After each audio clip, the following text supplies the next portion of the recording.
Welcome to the Uniquely Healthy podcast. I'm your host, Marianne Auger, or you can call me Marianne. I'm a weight-inclusive, anti-diet certified personal trainer, online coach, fitness instructor, and nutrition coach. I want to help you find your unique way of being healthy through self-care and by incorporating healthy habits. I hope this podcast episode helps you become uniquely healthy.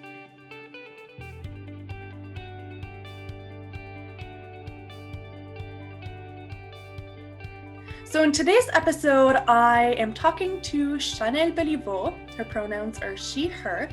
She's an intuitive eating and body image coach from Moncton, New Brunswick. She has a background in holistic nutrition and culinary nutrition, and she brings a different perspective to nourishing ourselves and cultivating health. Learning from her own time struggling with eating disorders and disordered eating, she realized that although she had all this knowledge on nutrition, she felt even more confused than ever as to what and when to eat. She was following all the trending wellness diets like paleo, vegan, keto, etc., doing herbal cleanses, incorporating intermittent fasting, eliminating all refined sugars and gluten, yet she felt like the furthest picture of health. Once she stumbled upon intuitive eating, healed her relationship to food, and eventually got the proper training, she made it her mission to help other women heal the relationship to food and their body so they can find their healthy that isn't obsessive or restrictive.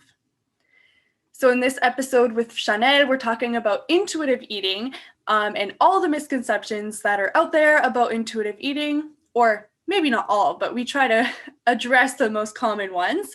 And if you know misconceptions that we haven't addressed in this episode and would like us to address them in another episode, you can send us a DM. I will leave all the information to follow Chanelle in the show notes.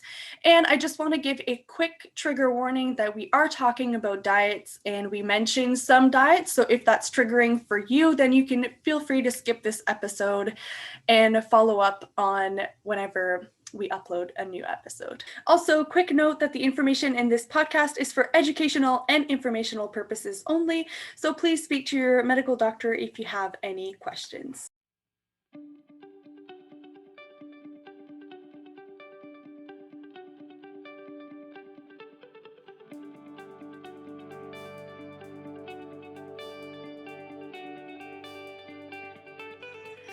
Hi, Chanelle. How are you? Good, you. Hi. Good. So, how about we start the podcast with you introducing yourself and telling us what you do? Yeah, for sure. So, as you mentioned, my name is Chanelle, and I'm an intuitive eating and body image coach. And a little bit of kind of like my background in brief. Well, for one, as an intuitive eating and body image coach, I help other women find they're healthy that isn't obsessive, because that was kind of my story where, starting out several years ago when I was still in high school and I went through eating disorders, disordered eating. And then after that, it was just like, I felt like it became like my full-time job to restrict. and yeah, and basically just like that whole obsession over like health and being like the most like healthy that I could, but it became really like obsessive. So when I finally found intuitive eating, then I realized that it was part of, I guess, my life purpose, that I wanted to go out and help other women basically not have to go through everything that I went through when it comes to food, and just be able to come to a neutral place around food, feel good in your body, feel healthy, but that it doesn't need to be, obsessive or like with punitive exercise or stuff like that as well. And I also, it's interesting, but aside from, well, being an intuitive eating coach now, I actually come from a background of studying in holistic nutrition. So that's been really interesting, the transition of also, taking into account that part of my studies, but also coming to a place where it's, less obsessive and being able to put our own selves in the driver's seat of being in charge of our own health instead of relying on everything else that's outside of us. to tell us like what to eat and when to eat. So I think that's in brief kind of what I do. Yeah, if that answered the question. Yes, awesome. I love your content on Instagram, and I No, love thanks. you're so good at explaining intuitive eating and the principles and all the questions that people, there's a lot of myths around intuitive eating, which is what we're going to cover today. But Yeah. you're really good at kind of explaining things and telling people how to kind of apply things in their life. Yeah. So that's why I wanted to invite you on the podcast, because I thought you'd be like the perfect person to address. Aw, thanks. So sweet. So yeah, if anyone's like listening right now, you can keep listening, but go follow Chanelle on Instagram. Oh, love it. I think Thank you. your handle is Chanelle underscore Belliveau, Underscore right? Belliveau. Yeah. There Yeah, you go. correct. Plus everything will be like in the show notes, so you can find it there. So how about we start with the let's talk about what is intuitive eating. I guess that's a great place to start, because For you need sure. to know what it is Yes. before you apply intuitive eating. Yeah, 100%. So for one thing, so I know that the whole concept of intuitive eating got a lot of traction in the past year, and it started to become like more like talked about, and it became more popular, which is a good thing. But also there's a lot of confusion around what it is, because there's still some either like company or businesses, and not not the target, but for example, like Noom, the newest, diet culture thing that came out, where they'll apply like, some of the like intuitive eating principle into what they do, but it's not the whole thing. So I feel like, kind of like you said, it's super important to know what intuitive eating truly is, what it is not, which I know we'll also talk about that. So I'll start with that. So first of, so intuitive eating is a form of self-care when it comes to eating. And basically technically it's a philosophy that was started by, I'm going to try to pronounce it right, Evelyn Tribble and Elise Reach, back in the 1975, I think, where they were working with, eating disorder patients, and they wanted to have this method that would help them being able to reconnect to their own, not only like hunger cues and fullness, but to be able to reconnect with their own body, become the expert of their own body. And that's kind of like where intuitive eating was born. But now it's like much more than that. Intuitive eating is not only, although it is being applied and practiced with people that are in eating disorder recovery, but it can be applied, into anyone's life. Because something that's really interesting is that we're actually all born intuitive eaters, and the reason why we may not be applying it now is because we've basically been like, I say, I'm like air quote, like programmed throughout the years by our parents, society, and so forth, of what we should be eating, shouldn't be eating, what is good, what is bad, what we should look like, what our weight should look like. So we absorb all those information to basically become the person that we are today, with the belief that we have around food, nutrition, and weight. So basically, yeah, so we're all born intuitive eaters, and basically it's to bring us back to that place where, when we're like, for example, with like newborns, like whenever they're hungry, they'll cry, and whenever they're full, they're gonna stop. And the same for like kids growing up, like if they feel less called towards certain foods, like instead of like forcing it on them, like, so that's a little bit about intuitive eating in that sense. But overall, it's really about just being able to make us the expert again with our own like food, nutrition, and so forth, because I'm sure there's probably a lot of people that will be able to relate. But when it comes to like nutrition, like even though we have all that information out there, people feel more confused than ever as to what to eat or when to eat. And it shouldn't have to be that way, because we have all the answers and everything that we need like within us to tell us, like what's like, there's no one else more of an expert of yourself than yourself, type of deal. So that's kind of where intuitive eating comes into place, puts the power back into you and less to the hands of everyone else around you when it comes to your food and nutrition choices. But yeah, so that's pretty much intuitive eating in a nutshell. I love how you said you bringing back the power to you.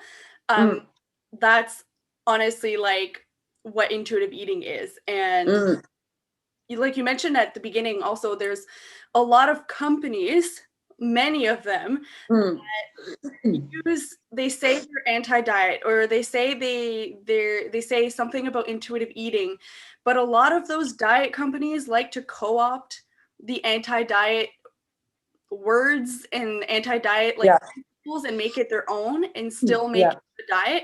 So yeah, sometimes when you hear, like, a lot of people think that intuitive eating is for weight loss, for example, yeah, but that's not what it is at all. yeah. And I guess I'll let you kind of explain why that is. Yeah, yeah, I was just gonna say, but actually, so one thing that's actually like, well, that's prohibited, I guess, in a way, that was like, something that was stated by Evelyn and Elise when they first started with intuitive eating, is that it can't be associated with weight loss or diet, because that's absolutely not the purpose of it.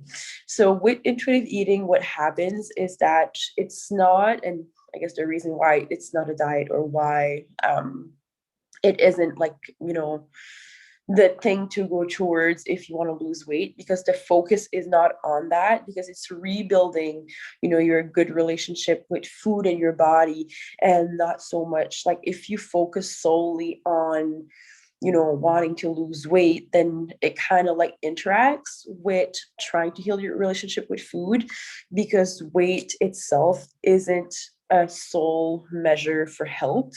And most times isn't. There's a lot of factors to take into account, but obviously there's a lot of people that do think that weight is the most important factor when it comes to being like in a healthy body. um so yeah, so for that reason, whenever you start intuitive eating, I mean, there's always like, I guess intentional weight loss is what we're not wanting to look into when it comes to intuitive eating. If the person, like for example, if someone that would have been like emotionally eating, like, for a big chunk of their life, and then they start intuitive eating, they may or may not lose weight. I mean, and that's totally okay, because their body knows best what it needs to do.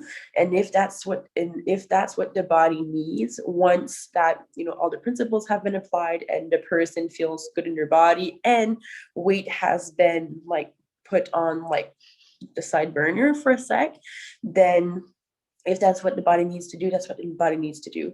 And also, you'll also have the opposite.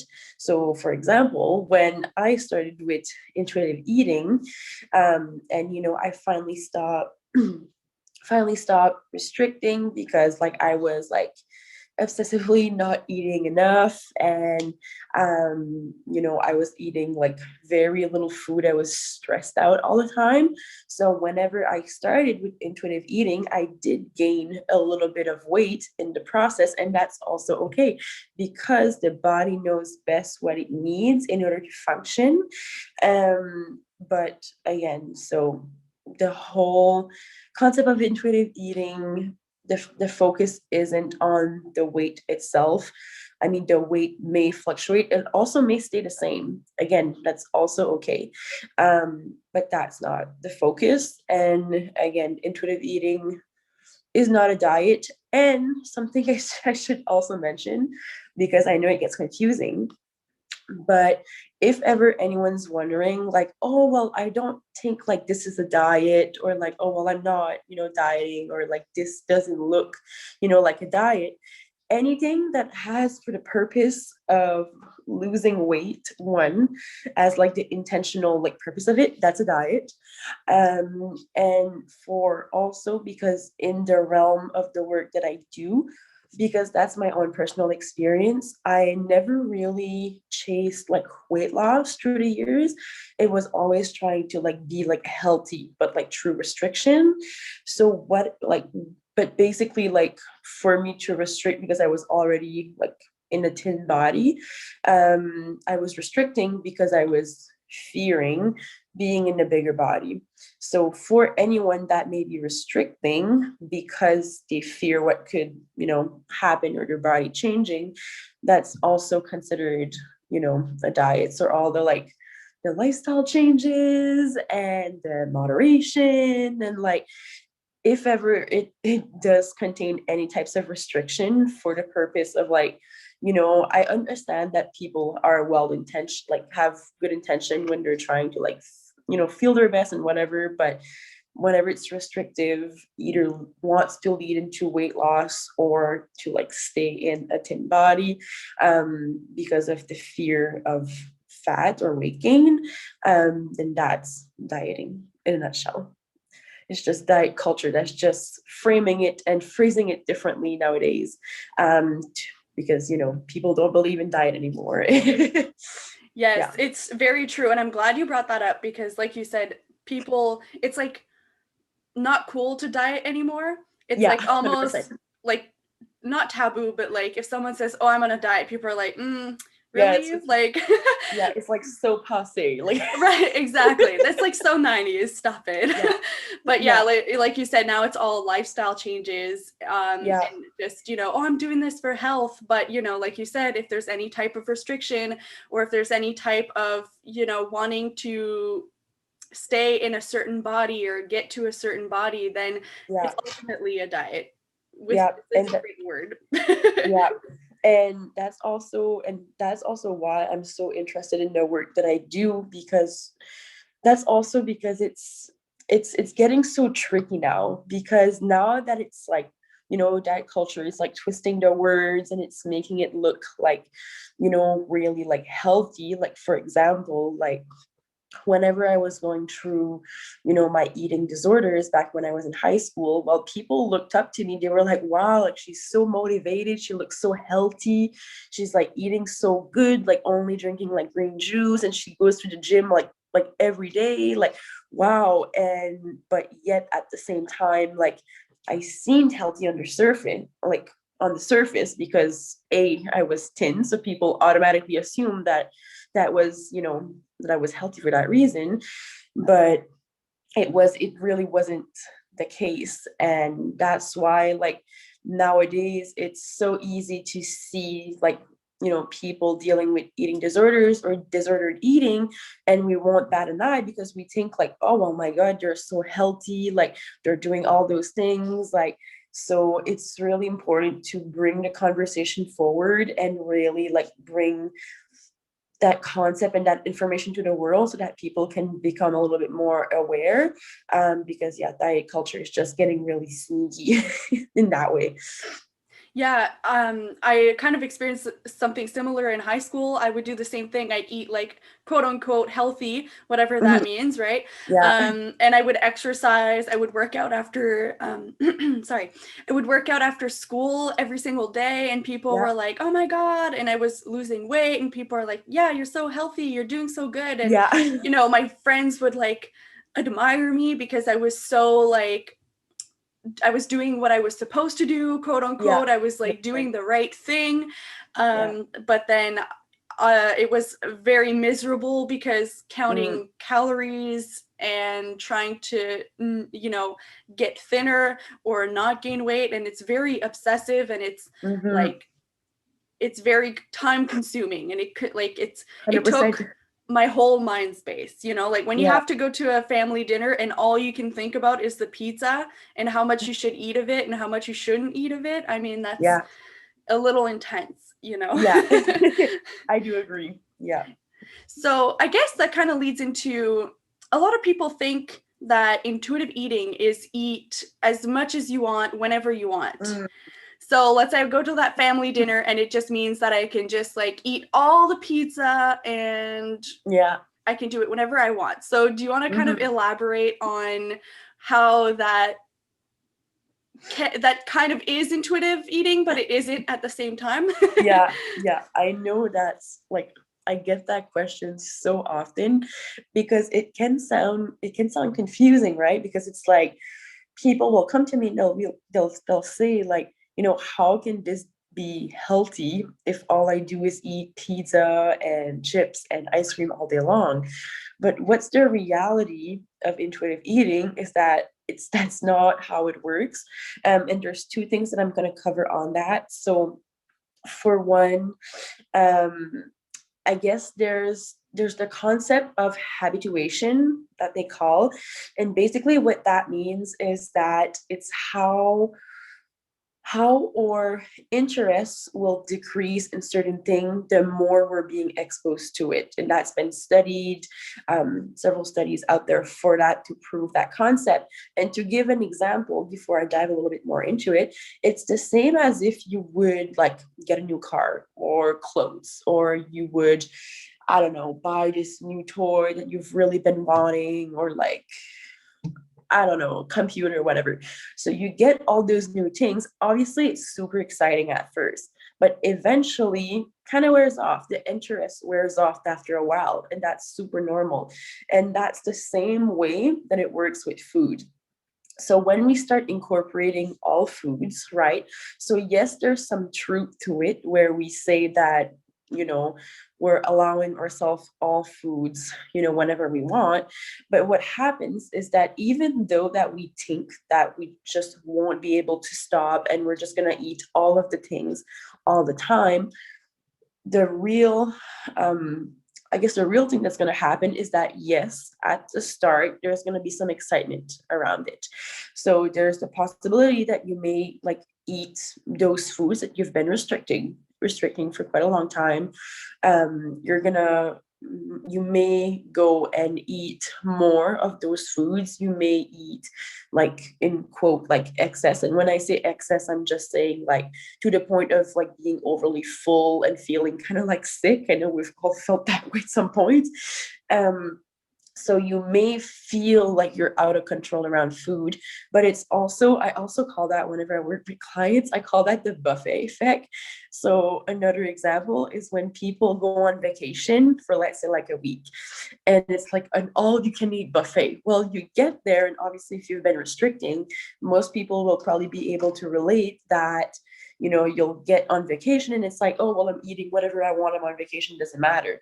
So when you get to the buffet, you eat like all of the food. It's like nothing's off limit. You eat like way past fullness, and life is all good, right? But after a while, whenever you get towards the end of that week, you may look at that fifth slice of cheesecake a little bit differently by day 7, because you're like, you know what? I don't know if I want a second slice of cheesecake today. Like, because we get the excitement, we get the food that we finally wanted because we've been restricting it. And then after a while, the excitement wears off, hence the habituation effect. And then it just becomes neutral, like every other food. So yeah, so I guess that's kind of that's kind of where it lies between like, you know, for anyone that may be worrying that they'll just be able, like they're just gonna end up eating like all foods and never stop. That's just not the reality of how it works. I know it feels scary for some people because there's just like, oh, well, if I start eating and I'm not able to stop, and I'm going to gain weight and so forth and so forth.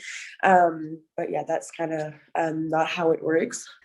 Yeah, so I like how you said, like I always kind of think of like those family vacations that I used to have. Like, I'm from Quebec, so we would go every summer Yeah. to Quebec, and I feel like, at the beginning you see your family and then you eat like all the foods, and I was also restricting, so like that doesn't help, but you eat a Yeah. lot, right? Yeah. Without really listening to your body, you just kind of going for it, you're eating whatever you want. without taking into account how you feel and how much you might like feel Yeah. comfortable with. Yeah. And then at the end of the vacation, all you want is a freaking salad. You know, Yeah. like Yeah.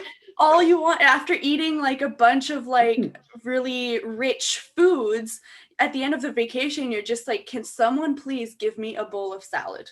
Yeah, You well, know? that's the truth of how it works, because the body is smart that way. Like we think that, and I guess that also ties into, and I also was gonna go over that a little bit later, but it ties into one of the principle of intuitive eating, which with intuitive eating, when Evelyn and Elise founded the movement of intuitive eating, they came up with the 10 principle of intuitive eating. Um, so yeah, so basically with oh yeah, so body respect. So basically that's what happens. So whenever you eat, like, food that may not make you feel so great, because that's part of life, then you're like going through intuitive eating, you may eat, like, kind of like you said, on vacation, like pizza, ice cream, and so forth. And then by day 7, you're like, just someone give me a salad, because your body will be craving something that will, make you feel, like alive, that will also fuel your body in a different type of way. But yeah, with body respect, basically, yeah. Yeah, I feel like with body respect, in the sense that like you're kind of using, so with body respect, it's kind of like, okay, well, I'm doing this for myself because I respect my body, instead of Mm-hmm. it being like, oh, I'm doing this because I really don't like how I look and I'm Yeah. afraid of gaining weight. So when you kind of do things out of respect for yourself, and because you've worked on yourself and you've come to term that it's okay if you gain weight, and Mm-hmm. that being in a Yeah. bigger body is not a bad thing, Yeah. you know, then you can start doing things because out of self-care, out of body respect, instead 100%. of doing things because you're essentially afraid of Yeah. all those things we've mentioned. Yeah. 100%.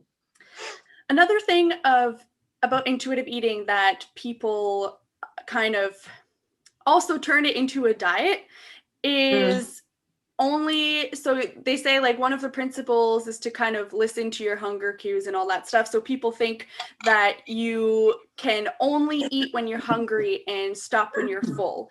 Do you want to kind of elaborate on why that's not exactly what it is?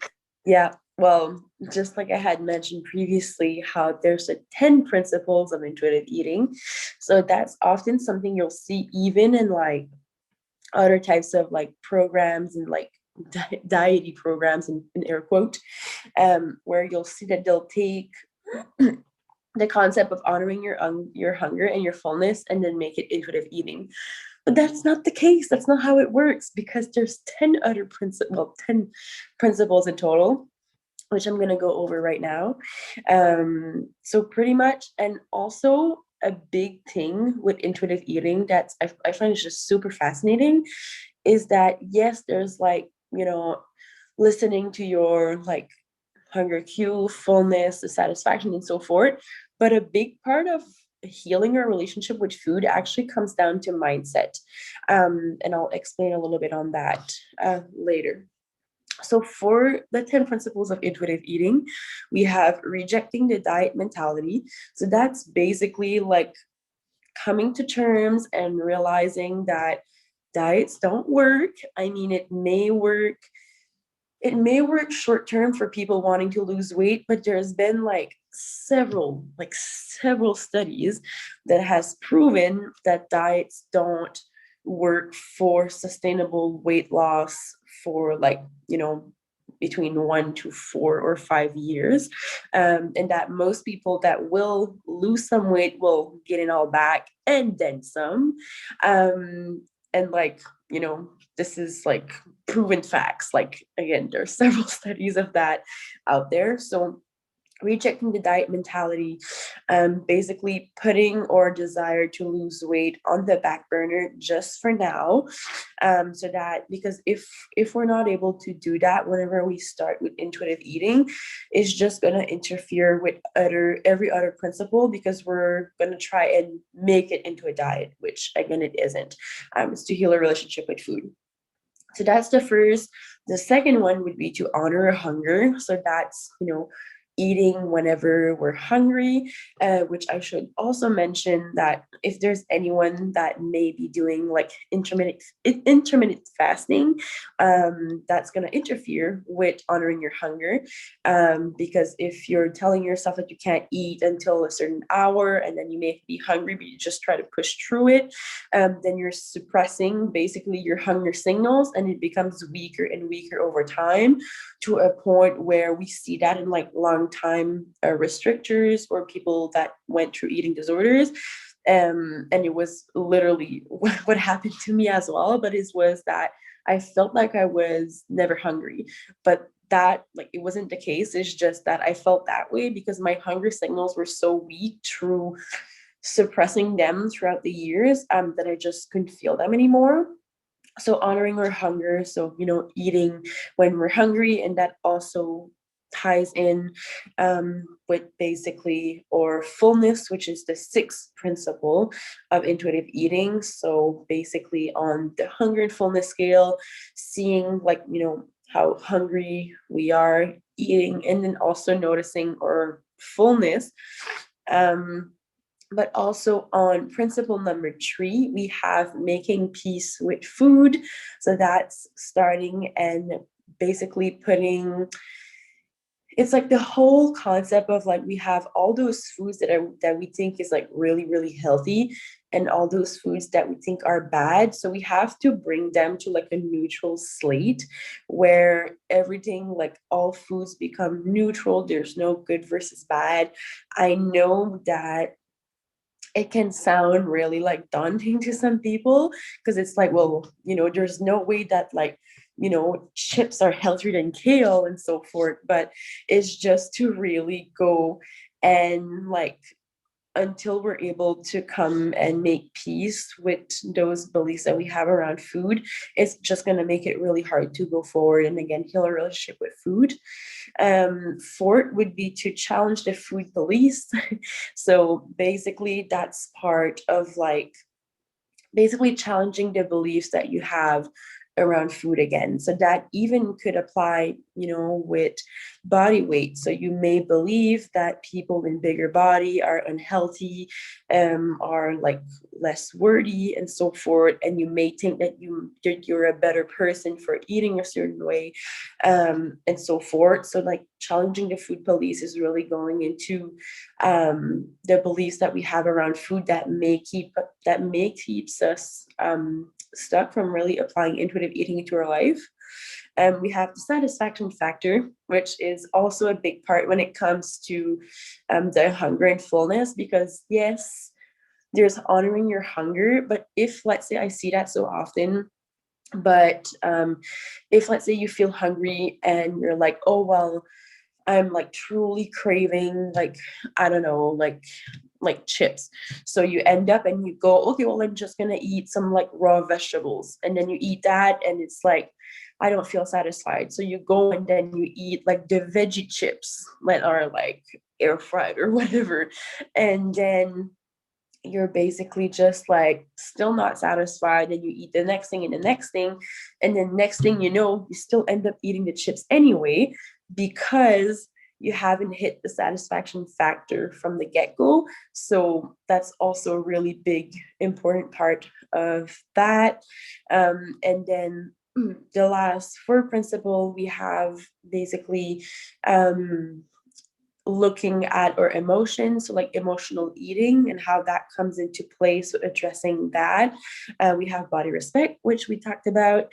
And then the last two principle, which is also the last two principle that we incorporate in practice, because especially for anyone that comes from a disordered eating or restrictive background. If we incorporate those from the get-go, it might be a trigger, but movement and then gentle nutrition is the last two principle that we cover with intuitive eating. So if that answers the question of, is intuitive eating just really a hunger and fullness diet or just about hunger and fullness? It is not, because there's 8 other principles that comes to it, and it's really complex, but we need all those principles to be able to have to really go to like the root of basically what makes us feel out of control around food in the first place. Yeah, I think that's a really good summary of the principles. Mm, And mm, like you said earlier, like at the very beginning of this conversation, you said that intuitive eating was kind of created by the two dietitians, Elise Resch and Evelyn Tribole. yeah. I think that's how you say their names. I don't know. Yes. And then it was founded in like 1995, I think. Mm, mm, And so, if you want to read the book to kind of learn more about the mm, principles, I would recommend reading the fourth edition. That mm, one is the best one. I read the third and the fourth. And the third still has a little bit of like dieting type mentality around it. Like, not, mm, mm, um, and there's still a little bit of like weight stigma in certain things. So they kind of mm. made those modifications in the fourth one, and they address Cool. weight stigma a lot more and the effects of diet culture and all that stuff. So I highly recommend that if you read any of the editions, that you read the fourth one. Um, and it kind of also, there's like this misconception that you kind of like go through the principles one by one, and they Mm, are in a certain order for a reason. mhm, However, we're never going to just go, they kind of all blend in together, mm. really. Oh, 100%. Yeah. So don't feel like you have to, if you're working on your intuitive eating journey, and don't feel like you have to kind of follow them like steps. You just kind of, find whatever works best for you and go at Mhm. your own pace and take the principles that do work for you, and all that stuff, which Yeah. also kind of leads to another myth I have, is that for intuitive eating, people think that if you have allergies or dietary restrictions, Mm. that you can't follow intuitive eating. So, yeah, with the principles, you you might think that you can't do that, but I'll let you kind of dive into that. Yeah, for sure. So, yeah, so I know it's something that a lot of people think, and I mean, it would make sense to think that way because when you think of intuitive eating, you think of eating like all foods, no restriction, no rules, whatever, you can just have whatever you want whenever you want, which is in part true. But the reality is that we do have some people with dietary restriction, food allergies. I also want to mention that, and I say that because I see that a lot, and I was that person. Um, but there's a difference between food allergy and food intolerances. So food allergies are, life threatening, have been diagnosed and like can cause like severe like damage to the body. And then you have food intolerances, which may cause some disturbances. But I know it's been really popularized in the last year that like everyone comes out with like food intolerances because most of the time you just think it's going to make them healthier, but and like it won't be, people won't judge them for it, because I know I was that person that I was like, oh well, I'm restricting like gluten and dairy and soy and refined sugars and this and that because I thought that I was intolerant, which wasn't the case. It was mostly stress based that was causing my symptoms, but it was also a more socially acceptable way for me to restrict without people questioning me. So it's really important to really look at like if we're just using like food intolerances to like restrict when it's not actually causing any issues, but if it does, that's what I'm going to elaborate on. And that ties in with the whole concept and the whole principle of body respect. So if we do eat some food that may not make us feel that great, then instead of coming from a place of like, I can't like eat those foods, or like I shouldn't be eating those foods, we come from a place of like, I choose not to because my body may not make me feel my best. So like, even though that with intuitive eating, where we say that like, it's, oh well, eat all foods and no restriction, whatever. If there's some foods that aren't making you feel that great, like it goes against the whole thing of intuitive eating, which is putting you back into control of your own health and you feeling good. So we want to make sure that we are aware of how food is making us feel, and just coming at it from a place of like, and not coming at it from a place of like, oh well, I can't have this is bad for me, like type of like diet like mentality, way of thinking, but more of like, I choose to not eat those foods because it makes me feel a certain way, and it just feels more empowering for one. But practicing intuitive eating with food allergies or dietary restriction, totally possible, because it does tie in with one of the principle, which is body respect. So if that kind of answers your question. Yes, it really does. And I also really like that you mentioned that a lot of people like feel intolerances towards certain food, but sometimes it's just like a mental aspect. Like it's just Mm, a physiological or psychological, sorry.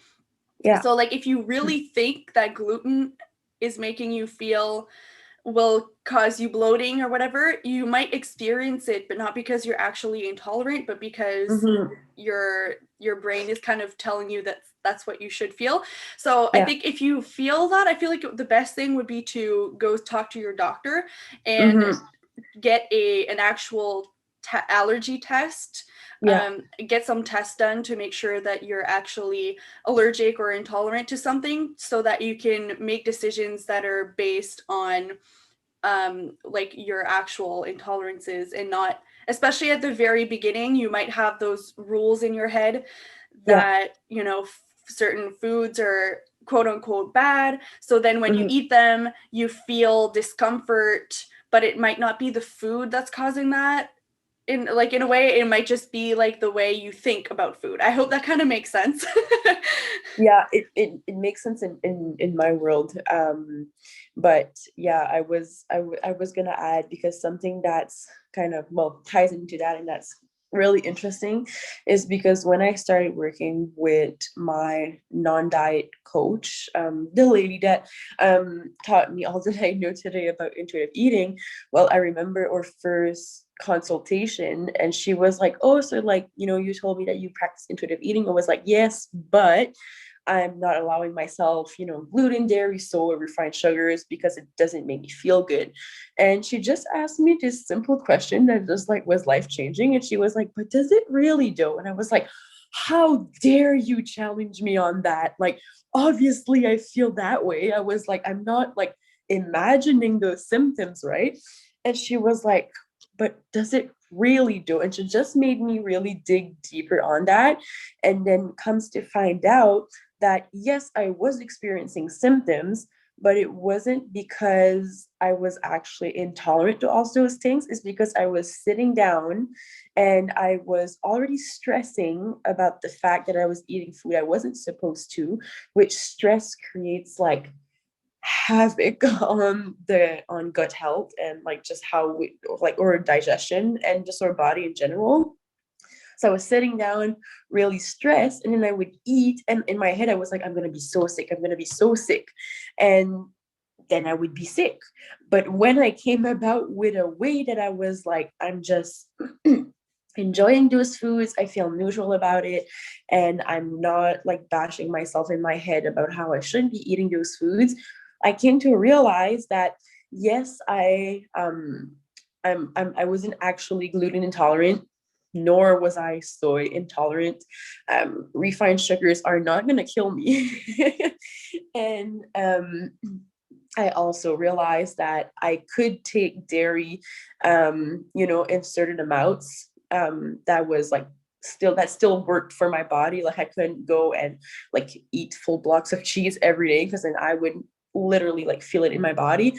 But what I thought was that I needed to like avoid cheese for the rest of my life. I realized that if I have like butter with my toast, my body's not gonna shut down.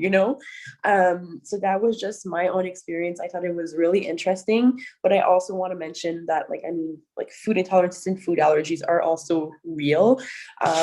But yeah, it's just to really look deeper into how we feel about that food in the moment, if it's really like, truly symptoms that are happening because our body can't digest it, or if it's just because we're just really stressed out, or how we think about it. Yeah. And again, I really like that you said that, allergies and intolerances are real. And that's not what we're saying here. We're just saying that, Yeah. you just have to dig deeper. I Yeah. thought that was important because when I was speaking, I was like, oh no, I hope people don't think that, Yes. we're saying that, that, Yeah. we don't, if you might feel a certain way when you eat food, that the way you feel isn't like valid. That's not what we're saying. It is valid. We're just asking you to kind of see if there's anything else behind that 100%. can affect it, basically. Yeah. So I did put in my stories, I asked people to send me questions, and I had this really awesome question that said or asked, what are some tips to keep practicing intuitive eating on a more busy day / like when you're at work? Yeah. So one thing that for one, when I typically work with clients, it's often that I'll work with people that are like really busy, that have a hectic schedule. So obviously, intuitive eating is really, it can be incorporated into your life with, even if you just have like 5 minutes a day.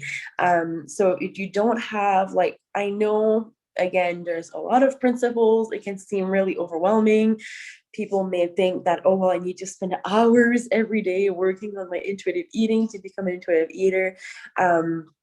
But it's really not the case. So if we just go over a few of the principles and stuff that you can incorporate, so whenever it comes to like hunger and fullness and then satisfaction, especially for anyone that's busy, something that can come in really handy is to, especially for someone that that's at work, or that has a busy schedule and may not be able to, cook their meals every single day, because they don't have that time.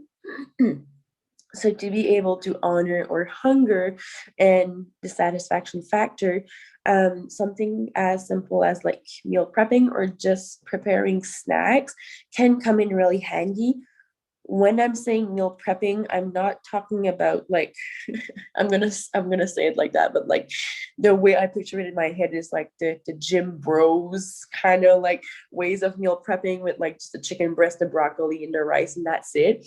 We're not talking about meal prepping that way. It's meal prepping to have food available whenever you're hungry, to be able to fuel your body so that you can have better focus at work, better energy, and that you just feel better. So meal prepping can come in handy. Prepare, just having snacks on hand to be able to honor your hunger and the satisfaction on a day-to-day basis. Something that can also be really helpful, that can only take like 5 minutes into your day, or like at mealtime. So if you're having lunch at work, well, you can sit down and practice mindful eating. So that's where you'll sit down and you'll just take the time to really feeling of like, okay, well, how, like, instead of like eating in a rush or like eating in the car, sitting down and seeing how you feel before you eat, and then just take the time to really like enjoy the meal. Especially, this comes especially handy for people that have a tendency with either like emotional eating, or people that feel like you're overeating. Whenever you're taking the time to really be there like enjoy your meal for what it is and really like experiencing like the textures, the flavors, and you're being present, you'll probably notice that you may be satisfied with like less food than if you were just to like eat in a rush and then like like and you feel overly full. It also helps you to recognize your fullness also better when you're taking time to sit down. But also, as I had mentioned a little bit earlier about how a big part of what intuitive eating also is like it's mindset. So like how it's, or beliefs around food, weight, and so forth. So something as, because I think it's even like, if I'm looking back, I think it's like 4 or 5 different principles out of 10, just with mindset alone. So something as simple that you can do, even like if you were to like, at some point during the day, you can take like 10 minutes and then you can just kind of like write down or like journal how you're feeling either that day about your eating habits, how you feel about your body, and just really challenge if that's really the truth. So I know that's something that's really simple, that can come in handy whenever we're trying to challenge like the food police and like our beliefs around food, is that we'll write down our belief, what we think is true about food, nutrition, exercise, and so forth. And then we can go and challenge and really ask ourselves, like, okay, well, is this really true that, if I gain weight, that I'm going to die or stuff like that, right? Because a lot of like proven researches out there that will show us that it's not the case, and digging deeper too into where like or there's most of the time there's underlying like feelings and emotion and like deeper like rooted trauma when it comes to like how we interact with food. So like how we may fear something that I actually see often in my practice, where someone may fear weight gain and they'll think like, oh well, if I gain weight I'm going to be unhealthy. Okay, well, let's dig deeper. Like, what is it about weight gain that you fear so much? Oh, well, I may fear that people won't accept me if I gain weight, or that I won't be viewed a certain way anymore, or like people, like I'll feel less worthy. So there's usually deeper rooted things to those generalized fears that we may have. And those deeper rooted fears, this is something that we can address through different tools, through like meditation, journaling. Something I use with my clients is called self-coaching, which is absolutely amazing. But there's a few ways to address that, and just to be able to address mindset and to view food and how we interact with food in our body in a different way, that's automatically going to impact every other aspect and every other principles of intuitive eating that way. So yeah, and again, that doesn't have to take a lot of time into your day. 10 minutes, 5 minutes, sit down, you can journal, then you can come back later. So there's quite a few things you can incorporate, or reading the book, like we said too. That's a really great resource for intuitive eating. Yes, and you can read the book little by little as well, like kind of just take in everything that you read just little by little. I actually find, for me personally, I think like it helped a little bit to kind of read it little by little instead of like just reading the whole thing, because then it's like, whoa, I just read all of this, but like now what? But if you kind of read it little by little, then you're like, you can start applying those little 100%. tips per, like every principle has like a few tips and they talk about like the science behind it, so you can kind of apply it. And like you said, kind of also it takes time to address our internalized fat phobia, our fear of gaining weight, our fear of, there's so much weight stigma out there, and we see how fat people are treated, and we kind of look at it and we're like, I don't want to be treated that way. So that's part of why we don't want to gain weight amongst 100%. societal pressures, our magazines, everything we see online, all that stuff. But it's a big part of intuitive eating is also addressing that, and that takes a long time. And you have to be kind with yourself and just, take the time to go through it. And you can even go see a therapist if it helps you go through that as well. And while we were talking, and I'm kind of changing the subject a little bit, but I also thought about another kind of going back to, how we talked about how you can't eat unless you're hungry, or stopping when you're full, which also kind of ties into the work aspect. But a lot of people think like, oh, if I wake up in the morning and I'm not hungry in the morning, like for example, I'm never hungry in the morning, but if I don't eat before work, I know as soon as I get to work, or like maybe an hour after, I'm going to be really hungry. So in the morning, I eat anyways, even if I'm not fully hungry, because I know that's what's going to happen. And I can't just like start work and then eat in an hour. I'm not going to take my break an hour into work, right? So you're allowed to do that. You're allowed to eat when you're not hungry, and you're also allowed to eat past fullness, FYI. Yes. You decide what works for your body, right? So I just wanted to point that out, because I feel like that's a lot of people kind of wonder that, they're like, is this, again, intuitive eating is not a diet, so there's no strict rules, and there's no way of doing it badly, quote unquote, and there's no way of doing it like you just take what works for you and you do things that work for you. Again, like you said, Chanelle, it's all about you. Like it's the power is in you now, so you do whatever works best for you, essentially. For sure. I loved this discussion so much. So fun. I feel like we definitely need to do another episode. So if anyone else has like questions about intuitive eating, like if you're listening to this and it sparked more questions, or if you've heard other myths that you'd like for us to address in a future episode, you can send us a DM on social media, which I guess I'll ask you now, where can people find you online? So most of my work, I know you've already mentioned it, but a lot of my content and stuff is being created over on Instagram, so Chanelle_Belliveau, and I also have the Facebook account, so Chanelle Belliveau as well, where I post all my intuitive eating stuff, and I also have a website in the works, which should be out in the world shortly. But if ever anyone has any question, wants to learn more about intuitive eating, and how to find a healthy that suits you, that isn't obsessive, you can find me over Instagram, Facebook. You can contact me on there, and then I can guide you to other better resources if ever. Awesome.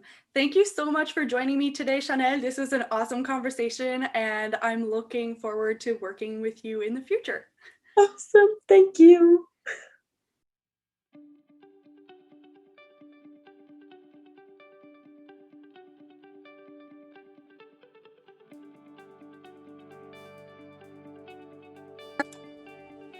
Thank you so much for listening to this episode. I really hope it helped you out and helped you understand a little bit more what intuitive eating is and how to apply it in your everyday life. If you liked it, please, if you're listening through Apple Podcasts, please give this episode and this podcast a 5 stars review, and please leave a little message. I can't wait to see what you think of the podcast. And if you're looking for extra guidance, I know that Chanelle offers coaching, so you can message her for more information. I also offer coaching myself, so you can send me a message. And I also have a Patreon where I post workouts every week.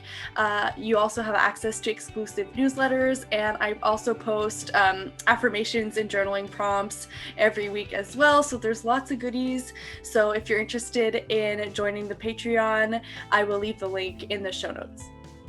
Thank you so much for watching, and I'll see you in a future episode.